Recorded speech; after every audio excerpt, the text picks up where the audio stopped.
ప్రభు అయిన యేసుక్రీస్తు నామంలో అందరికీ వందనాలండి. ఇక్కడ 8వ కీర్తనలో దావీదు గారు చెప్తున్నారండి, దేవుడి దగ్గర ప్రార్థిస్తున్నారు.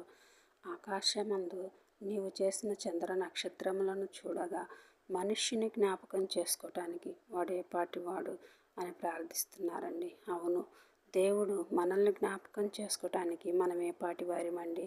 మనం పురుగు వంటి వారిమి, మట్టి వారిమి అయినప్పటికీ కూడా ఆయన మనల్ని ఆయన పోలికలతో చేసుకొని ఆయన రూపాన్ని మనకిచ్చాడండి. దేవుడు అంతగా మనల్ని ప్రేమిస్తున్నాడండి. ఆయన ఎల్లప్పుడూ మనతో ఉండాలని, మన హృదయంలో ఉండాలని ఆయన ఎంతగానో ఆశపడుతున్నాడండి. మనము మన హృదయాల్ని పరిశుభ్రంగా ఉంచుకోవాలండి. మన హృదయం అనే గదిలో ఎల్లప్పుడూ ఆయన మనతో కూడా ఉండాలని మనము ఆయనలో ముందుకు సాగేవారిగా ఉండాలండి.